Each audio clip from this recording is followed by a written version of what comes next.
రోజైతే మాకు గణేష్ నిమజ్జనం అనమాట, అంటే ఊరేగింపు. దానికోసం మా హీరో అయితే రెడీ అయిపోతున్నాడు వెళ్ళడానికి. అండ్ నాకేంటంటే నా ఆలోచన మొత్తం బయటే ఉంది, నేను కూడా వెళ్ళాలని నాకు చాలా ఇంట్రెస్టింగ్గా ఉంది. లాస్ట్ ఇయర్ అయితే బాగా సెలబ్రేట్ చేసుకున్నాం, బట్ ఈ ఇయర్ ఏంటంటే నేను డెలివరీ అయ్యాను కాబట్టి నాకు ఆ ఛాన్స్ అయితే లేదు.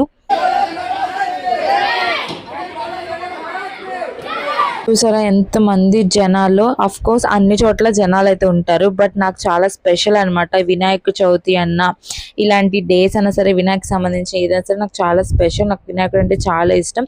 అండ్ ఇక్కడ వచ్చి చూసారు ఎలా రంగులు కొట్టుకుంటున్నారు. ఇప్పుడు ఈ కాలంలో అమ్మాయి అయినా అబ్బాయి అయినా ఎవరైనా ఒకటే. మీరు మళ్ళీ అమ్మాయిలు ఏంటి ఇలా కొట్టుకుంటున్నారు రోడ్ మీద అని అయితే అనొద్దు. సంవత్సరానికి వచ్చిన ఒక్క రోజులో ఇంతలాగా మంచిగా ఎంజాయ్ చేయాలంటే మనకు ఒక అదృష్టం అనేది ఉండాలి. ఆ అదృష్టం అనేది ఈసారి అయితే నాకైతే లేదు. దీనికి సంబంధించిన ఫుల్ వ్లాగ్ అనేది కింద అయితే ట్యాగ్ చేస్తాను. ఇంట్రెస్ట్ ఉంటే వెళ్ళైతే చూసేయండి. మళ్ళీ నెక్స్ట్ మినీ వ్లాగ్ లో కలుద్దాం. Bye bye.